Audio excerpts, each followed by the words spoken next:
మిత్రులకు పెద్దలందరికీ కూడా నమస్కారం అండి. ఇప్పుడు మనం ఈ సాయిబాబాకు సంబంధించినటువంటి అనేక వీడియోలు చూస్తున్నాం మనం. ఈ సాయిబాబా అనేటువంటి బాబా గారు ఎవరు, అసలు సాయి తత్వం ఏంటి, ఆయన ఏ కులస్తులు ఏ మతస్థులు ఇవన్నీ కూడా పెడుతున్నారు ఇప్పుడు వస్తున్నటువంటి వీడియోలో. అది పెద్ద చర్చ అయిపోయిందన్నమాట ఇప్పుడు. అయితే ఆయన మార్గంలో భగవతత్వం ఉంది, భగవతత్వం సంబంధమైన విషయాలు చెప్పారు, వేదాంతం మరి వైరాగ్యం సంబంధించిన జ్ఞానం చెప్పి ఆయన సద్గురు అయ్యాడు. అందుకనే సచిదానంద సద్గురు సాయినాథ్ మహారాజ్కి జై అంటారు. అయితే సద్గురు ఆత్మ మహాత్మ పరమాత్మ ఎప్పుడు నిత్యంగా ఉంటాడు. ఆయనకి జనమరణాలు ఉండవు, ఆది అధ్యాంతాలు ఉండవు ఆయనకి. అట్లా పరమాత్మ అంశతో వస్తారు గురువులు. వాళ్ళు వస్తూ ఉంటారు, వెళ్తూ ఉంటారు, మనకి జ్ఞాన మార్గం ఇచ్చి వెళ్తూ ఉంటారు. అయితే భగవంతుడు పైన ఉంటాడు, గురువు మొదట్లో ఉంటాడు. ఆయన మనకి భక్తి మార్గాన్ని చూపిస్తూ మోక్షానికి ఎలా వెళ్ళాలో చెప్పే మార్గం. అంటే అజ్ఞానమైనటువంటి చీకటి నుంచి జ్ఞానమైన వెలుగు వైపు నడిపించడం. అస్తోమా సద్గమయ, తమసోమా జ్యోతిర్గమయ, మృత్యోమా అమృతంగమయ అనేటువంటివి.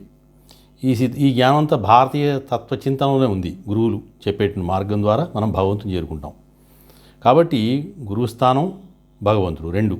దీంట్లో యోగం ద్వారా యోగి సద్గురు అయినటువంటి వారు సాయిబాబా వారు. అయితే ఈయనకి కులం మతం ప్రత్యేకంగా ఏముంటాయండి? అందరూ ఆయన జనాలే, అందరూ ఆయన యొక్క మార్గంలో నడవాలని ప్రయత్నం చేసినటువంటి వారు సాయిబాబా వారు. అయితే ఈయన సర్వసంగ పరిత్యాగి, అన్నీ వదిలేసుకొని వైరాగ్యంతో వేదాంతంతో ఆయన జీవనం సాగించారు. ఆ మార్గంలో నడవమని చెప్పారు అందరినీ కూడా. అంటే జ్ఞానం తెలుసుకోమన్నారు. అన్నీ వదిలేసుకోవడం అంటే జ్ఞానం, కోరికలు తగ్గించుకొని జ్ఞానం ద్వారా భక్తి. అయితే ఈయన నేను చిన్నతనంలో చాలా పుస్తకాలు ఈ మరాఠీ ట్రాన్స్లేషన్ చదివాను. అవి అప్పట్లో అక్కడ లైబ్రరీలో ఉండి ఇప్పుడు కనిపించలేదు. కానీ అప్పట్లో చిన్నతనంలో చదివిన పుస్తకాల్లో ఈ మరాఠీ ట్రాన్స్లేషన్ దాంట్లో ఏముందంటే ఈ సాయిబాబా వారు అంటే సుమారుగా 1990 1900లో ప్రింట్ అయిన పుస్తకాలు. అవి చాలా పాత పుస్తకాలు, చిన్నతనంలో దొరికినాయి నాకు. అవి చూస్తే వాటిలో సాయిబాబా వారు ఒక మరాఠీ బ్రాహ్మణ కుటుంబంలో పుట్టారు. ఆయన శిశువుగా ఉన్నప్పుడు తల్లిదండ్రులు కోల్పోయారు. అంటే తల్లిదండ్రులు లేరు, అనాథ శిశువుగా అయిపోయాడు ఆయన. అప్పుడు ఒక ముస్లిం కుటుంబం వారు వచ్చి ఆయన్ని పెంచి పెద్ద చేశారు. ఆ విధంగా ముస్లిం అనటానికి వీళ్ళు ఇప్పుడు ఒక మార్గం వచ్చింది. కానీ ఆయనకి ముస్లిం కాదు, ఆయన ఒక బ్రాహ్మణ కుటుంబంలో పుట్టారు. అయితే వీడు కొంచెం పెంచి పెద్ద చేయడం వలన ఈ అరబిక్ భాషలో ఉన్నటువంటి అల్లా అంటే భగవంతుని అర్థం. ఆ భగవంతుడు అల్లా మాలిక్ హే అని చెప్పాడు, కానీ సబ్కా మాలిక్ హే అని ఎక్కడ చెప్పాల. ఇదంతా కొంచెం కల్పితం. కానీ అల్లా మాలిక్ హే అని అంటుండేవాడు. అంటే ఏంటి, భగవంతుడి పైన భగవంతుడు ఉన్నాడు, ఆయన రక్షిస్తాడని. నేను దేవుడిని, మీ దేవుడు మీరు మొత్తం తిప్పేస్తారు చేసేస్తారంటే పైన ఉన్నాడు భగవంతుడు, ఆయన రక్షిస్తారని చెప్తుంటాడు. నేను ఎప్పుడు భగవంతుడిని, నన్ను మీరు ఆరాధించండి, నన్నే కొలవండి అని ఎప్పుడు ఆయన చెప్పలేదు. మనం ఆ యొక్క మహత్వాన్ని మనం గుర్తించి, ఆ మహత్తుని గుర్తించి మనం ఫోటోలో చిత్రంలో పెట్టి జ్ఞాపకం తెచ్చుకుంటూ ఉంటాం. అది బుద్ధుడి టైం నుంచి జరుగుతుంది. ఇప్పటివరకు కూడా మన యోగుల్ని, మరి సద్గురువుల్ని, వీళ్ళందరినీ కూడా ఫోటోలు తెచ్చుకొని పెట్టుకుంటాం. ఇప్పుడు శంకరాచార్య, మరి రామానుజులు, మధ్వాచార్యులు, ముగ్గురు త్రిమతాచార్యులు ఉన్నారు. వాళ్ళ ఫోటోలు ఎంతమంది పెట్టుకుంటున్నారు? మరి భారతీయ సంస్కృతికి ఇప్పుడు వచ్చినటువంటి బాబాలు కానీ ఈ జ్ఞానం ఇదంతా మార్గదర్శకత్వం వాళ్లే. ముందు ఫస్ట్ ముగ్గురు వాళ్లే. వాళ్ళు ఏ బాబా వారు వచ్చినా, ఏ జ్ఞానం వచ్చినా ఆ మార్గం రావాల్సిందే. కాబట్టి మరి ఆ ముగ్గురు ఫోటోలు ఎంతమంది ఇళ్లలో ఉంటున్నాయి? మరి వాళ్ళు కూడా మహత్యాలు చేశారు కదా. కనకధారాస్తవం అని చెప్పి ఆయన శంకరాచార్య వారు అమ్మవారు లక్ష్మీవారి గురించి పాడితే బంగారం కాసులు కూర్చున్నాయి శంకరాచార్య వారు. అలా రామానుజులు, మధ్వాచార్యుల కథలు చాలా ఉన్నాయి. కానీ వాళ్ళు ఎంతమందిని ఆరాధిస్తున్నాం మనం అంటే, కొంతమంది శాస్త్రీయంగా ఈ వేదం చదువుకుంటున్న వారు, గుళ్ళలో దేవాలయాలు పనిచేస్తున్నటువంటి వారు, కొంచెం పండితులు, వాళ్ళు ఆ ఫోటోలు పెట్టుకుంటారు. ముందు ఆ గురువుల్ని శంకరాచార్యనో రామానుజాచార్య మధ్వాచార్యులు తలుచుకొని వాళ్ళ విధానం చేస్తూ ఉంటారు. కానీ ఇక్కడ బాబావారు ఏంటంటే, మరి శిశువుగా ఉన్నప్పుడు ఆయన బ్రాహ్మణ శిశువు, అనాథ శిశువు, ఆయన ముస్లింలకు పెంచారనేటువంటిది ఆ మరాఠీ పుస్తకాలు చదివాను. అయితే ఆయన ఎప్పుడు కూడా అలా పెంచింది కొద్దిగా పెరిగిన తర్వాత ఆయన గ్రామాలు, అడవులు, చిట్టడవులు తిరగడం మొదలుపెట్టాడు. ఒక చోట ఆయనకి ఒక గ్రామంలో ఈ వెంకటేశ్వర స్వామి భక్తులు ఈ యొక్క వెంకూజ అనేటువంటి ఆయన, ఈ వెంకూస అనేటువంటి ఒక గురువు తగిలారు ఆయనకి. ఆ వెంకూస అనే ఆయన ఈయన తీసుకువెళ్ళి మరి జ్ఞాన బోధ చేసి ఆయన దగ్గర ఉంచుకొని కొంత యోగము అవి లక్షణాలు చెప్పిన తర్వాత ఒక ఇటుకరాయి కూడా ఇస్తాడు. ఆ తల కింద పెట్టి పడుకునేటువంటి ఇటుకరాయి ఆయనకి ఇస్తాడు. చాలా కాలం సాయిబాబాతో ఉంది ఆ ఇటుకరాయి. అట్లా ఆయన దగ్గర బోధన చేయించుకొని ఆయన బయలుదేరాడు. ఇక బయలుదేరిన తర్వాత కొంచెం పెరిగి పెద్దవాడైన తర్వాత షిరిడి గ్రామం వస్తాడు ఒక పెళ్లి బృందంతో. ఇదంతా మీకు తెలిసిన కథే, మనం సత్యాలు చదువుతుంటాం. ఆ పెళ్లిగిరాతో బృందంతో పాటు షిరిడి వచ్చినప్పుడు అక్కడ ఖండోబా దేవాలయం ఉంటుంది శివుడిది. ఆ శివభగవానుడి దేవాలయానికి వచ్చినప్పుడు అక్కడ పూజారి గారు ఆయన పిలుస్తాడు. సాయి ఆవో సాయి అని పిలుస్తాడు. అప్పటిదాకా సాయి అని పేరు ఆయనకి లేదు. ఈశా సాయి అయినని కొంత చెప్తున్నారు అనుకోండి. సాయి అని పిలిస్తే ఆయన వచ్చి ప్రసాదాలు తీసుకొని కాసేపు మాట్లాడుకుంటారు. అలా సాయి యొక్క రావడం షిరిడిలో అక్కడ జరిగింది. సరే, ఆ విధంగా కొంతకాలం మళ్ళీ అక్కడి నుండి కొంతకాలం మళ్ళీ బయట ఊళ్ళకి వెళ్ళటం మళ్ళీ రావడం చేస్తూ అక్కడ ఆయన స్థిరపడ్డాడు. అయితే ఆయన ఏంటంటే మీ ఇంట్లో ఉన్నటువంటి అన్ని ఆచారాలు వదులుకొని, అన్ని పూజలు వదులుకొని, అన్ని దేవుళ్ళు వదిలేసి నన్నే ఆరాధించడం ఆయన చెప్పలేదు ఎప్పుడు కూడా. మీరు చేస్తున్నటువంటి పూజలు మీ ఇంట్లో మీ దైవానికి చేస్తున్న విధానం అంతా కూడా శ్రద్ధా సబూరితో చేయండి. శ్రద్ధ ఉండాలి. అంటే భగవంతుడి పట్ల మనం ఆ యొక్క భక్తి పట్ల శ్రద్ధతో నిష్టగా చేయాలి. తర్వాత వెంటనే ఫలితం రాదు. మన కర్మలు కొన్ని ఉంటాయి. ఆ కర్మలు తీసేసి మన కొంత తగ్గించి మనకు కావాల్సింది ఇవ్వాలి ఫలితం. దానికి శ్రద్ధ ఉండాలి. సబూరి అంటే శ్రద్ధ ఉండాలి. అది కూడా చూసుకోమన్నారు. శ్రద్ధ సబూరి రెండుతోటి మీరు ఏ భగవంతుని ధ్యానం చేయండి అని చెప్పాడు. ఎక్కువ విశ్వసహస్రనామ స్తోత్రాలు, మరి శివుడి స్తోత్రం, మరి అవి ఎక్కువ చేయమని చెప్తుండేవాడు. జనానికి కూడా ఎంతసేపు ఈ విశ్వసహస్రనామాలు, అందుకని ఆయన వైష్ణవ ధర్మంలో ఉన్నారని కూడా అనిపిస్తుంది ఆయన. ఎందుకంటే ఒకసారి ఈ ఆలయం కడతారు ఆయన భక్తులంతా కూడా, ఒక మందిరం కడతారు. కట్టి బాబా దీంట్లో ఈ సాయిబాబాని దండ ప్రతిష్ఠ చేద్దాం అనుకుంటారు. ఆయన చివరి మజిలీలో, అంటే ఆయన బాగా పెద్దవాడు అయిన తర్వాత. అంటే ఆయన ఏం చెప్తాడంటే అప్పుడు నా విగ్రహం పిచ్చోళ్ళారా, నా విగ్రహం కాదు, కృష్ణ భగవానుడిది. కృష్ణం వందే జగద్గురు, జ్ఞానం ఇచ్చినవాడు తొలి గురువు ప్రపంచానికి కృష్ణ భగవానుడు ఆయన. కాబట్టి ఆ కృష్ణ భగవాను విగ్రహం పెట్టండి దాంట్లో అంటాడు. అట్లనే చాలామందికి నేను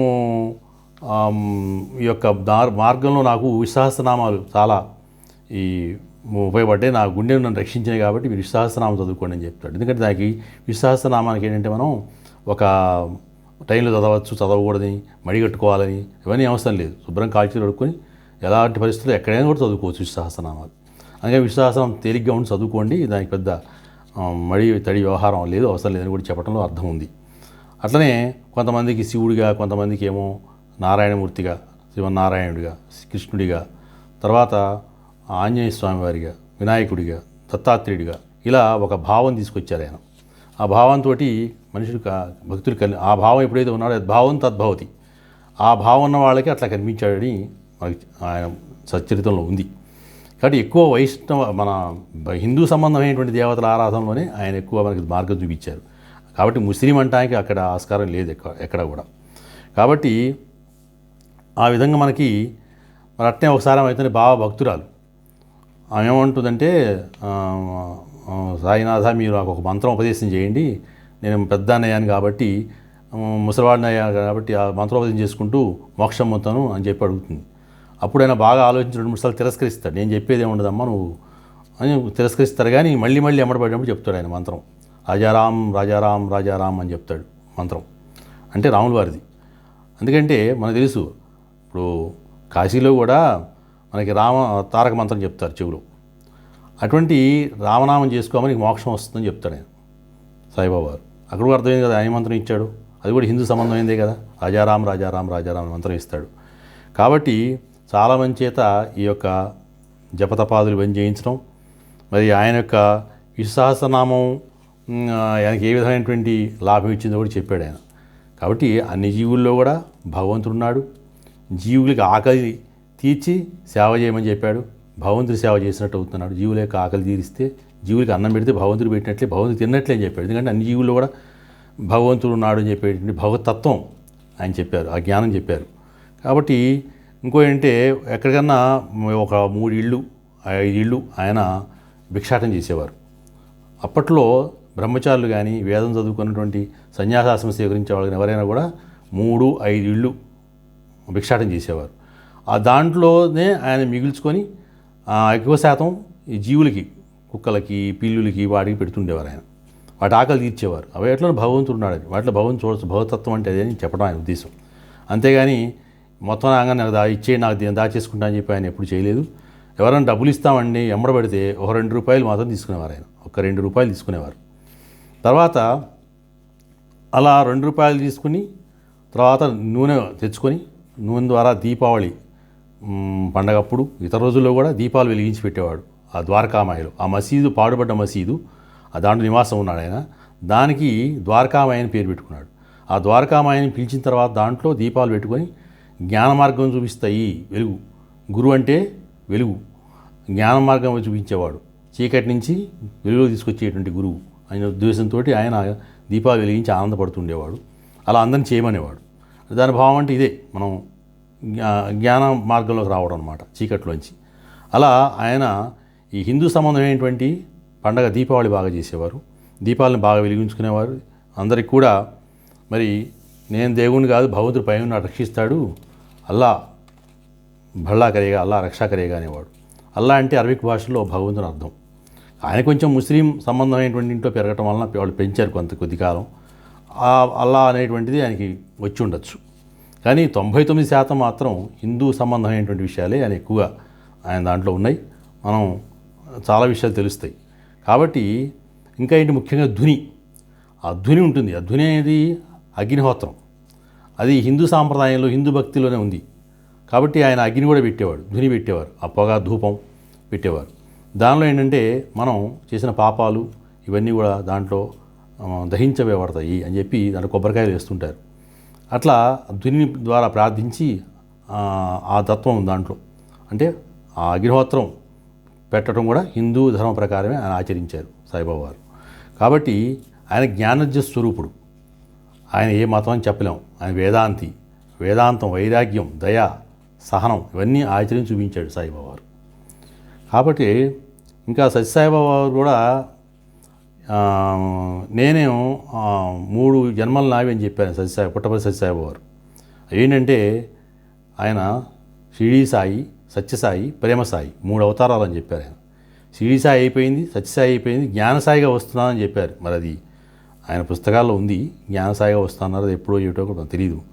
అయితే ఆ విధంగా కూడా ఈ సాయికి, ఈ పుట్టపర్తి సాయిబాబా వారికి కనెక్షన్ ఉంది అని ఆ పుస్తకాల ద్వారా మాకు తెలుస్తుంది. చరిత్ర ద్వారా, వాళ్ళ భక్తులు చెప్పేటువంటి విషయాల ద్వారా తెలుస్తుంది. కాబట్టి ఇంకా కొన్ని మతాల వారు ఏం చేస్తారంటే చేతుల పుస్తకం పట్టుకొని ప్రతి వారం నాడు బయలుదేరి, ఆదివారం నాడు బయలుదేరి మీరు మా మతంలోకి రండి, మీ మా దేవుడిని అవతల పడేయండి, మా దేవుడిని నమ్ముకోండి, ఇగో మా దేవుడు, ఇగో మా పుస్తకం అని ఇచ్చిపోతుంటారు. అది ఇంటింటికి ప్రచారం చేస్తుంటారు. కన్వర్షన్స్ జరుగుతుంటాయి. కానీ ఈ సాయిబాబా వారికి ప్రత్యేకంగా గ్రూపులు ఉన్నా వాళ్ళ పని వాళ్ళు చేసుకోవడం కానీ ఇంటింటికి వచ్చి సాయిబాబా మతంలో రండి, సాయిని ప్రార్థించుకోండి అని చెప్పలేదు. అసలు సాయిబాబా చెప్పలేదు. నా విగ్రహం పెట్టుకుని, నా ఫోటో పెట్టుకొని మీరు చిన్నవి పెద్ద సైజు, ఆ పెద్ద సైజు చేసుకోండి అని నేను చెప్పలా. మనం ఆయనలో భగవతత్వం గుర్తించి, భగవత లక్షణాలు గుర్తించి మనం పెట్టుకుంటున్నాం ఫోటో. ఎవరైనా ఇప్పుడు యోగి పుంగవులు ఎవరైనా కూడా వాళ్ళ వేదాంతంలో ఉంటారు. వాళ్ళని మనం గుర్తించి మనం ఫోటోలు పెట్టుకుంటాం తప్ప వాళ్ళు ఆ ఫోటోలు, చిత్రాలు పెట్టుకోండి, మా విగ్రహాలు పెట్టండి అని వాళ్ళు ఏం చెప్పరు. ఇవన్నీ మనం చేసే పనులు. అట్లనే మరి ప్రతి గ్రామంలో కూడా ఆయన డివైన్, ఆయన యొక్క జ్ఞానతత్వం, ఆయన చెప్పిన భక్తి మార్గం, ఆయన చెప్పిన వేదాంతత్వం, ఆ వైరాగ్యం, ఆ యొక్క సహనం, అవన్నీ కూడా ఆ డివైన్ అయి ప్రతి గ్రామంలోకి వెళ్తున్నాయి. ఇప్పుడు ఆయన లేడు, సాయిబాబా వారు లేరు, సమాజస్థితిలోకి వెళ్ళిపోయి ఆయన ఇదయింది పరమాత్మగా. తర్వాత మరి ఇప్పుడు ఎవరు చెప్తారని ఈ యొక్క ప్రతి గ్రామంలో వెళ్తున్నాయి ఈ దేవాలయాలు, ఈ యొక్క సాయి మందిరాలు. ఇంకా ఆయన పాదాల దగ్గర పెడుతున్నారు ఫోటోలు, మిగతా దేవుళ్ళు ఆయన పాదాల కింద పెడుతున్నారు. అది ఆయన చెప్పలేదు, అసలు విగ్రహం వద్దన్నాడు ఆయన, చెప్పాడు పెట్టమని. ఇవి మనం చేస్తున్నాం ఆ తప్పుడు పనులు. కాబట్టి బాబావారు అంటే గురువు, సద్గురువుని ఎప్పుడూ కింద పెట్టుకొని పైన దేవుని పెట్టుకోవాలి. ఆత్మ, మహాత్మ, పరమాత్మ. కాబట్టి ఈ పరమాత్మని మనం పైన పెట్టుకొని గురువు అనేటువంటి వాడు ఆ యొక్క భగవత్ మార్గాన్ని చూపిస్తాడు. జ్ఞానాన్ని మనకి చెప్పి అటు వెళ్తే భగవంతుడు తగులుతాడు. భగవంతుడి ద్వారా నువ్వు భగవంతుడు ఐక్యమవచ్చు, భగవంతుడి ద్వారా మోక్షం పొందవచ్చు అని గురువు చెప్తాడు. కాబట్టి గురువు ఫోటో ముందు పెట్టుకొని భగవంతుని వెనకాల పెట్టుకోవాలి. కాబట్టి అందులో ఈయన వైష్ణవంలో ఏంటంటే ఈ అహం బ్రహ్మాస్మి వైష్ణవంలో ఉండదు. అంటే నేనే దైవాన్ని ఉండదు. ఎంతసేపు గురువు అని చెప్తారు వైష్ణవంలో. దారి చూపిస్తా వెళ్ళమంటాడు. నేను తిప్పేస్తాను, నేనే భగవంతుణ్ణి, అహం బ్రహ్మాస్మి అనేది దీంట్లో ఉండదు. అహం బ్రహ్మాస్మి అర్థం వేరే ఉంది, అది శైవంలో ఉంటుంది. అది ఏంటంటే భగవంతుడికి ఈ యొక్క ఆ భక్తుడికి తేడా తెలియకుండా అయిపోతున్నారు సమయంలో. అంటే వాడికి ఇచ్చినా తెలియదు, ఆ భగవంతుడి ధ్యానంలో ఉండిపోతారు, ఆయనలో ఐక్యమైనట్టుగా ఉంటాడనమాట. అట్లా కొంతమంది మన దగ్గర పీఠాధిపతులు, యోగులు, ఆచార్యులు ఉన్నారు. వారు మహానుభావులు, భగవత్ సమానులు, భగవత్ స్వరూపులు ఉన్నారు. దాన్ని అహం బ్రహ్మాస్మి అది వేరు. అయితే ఈ వైష్ణవంలో ఏంటంటే అహం బ్రహ్మాస్మి కాకుండా నేను గురువును నువ్వు వెళ్ళు, నేను గురువును నువ్వు వెళ్ళు, దారి చూపిస్తున్నా, చేరుకో అని చెప్తాడు. అది వైష్ణవంలో ఉంటుంది, అహం బ్రహ్మాస్మి ఉండదు.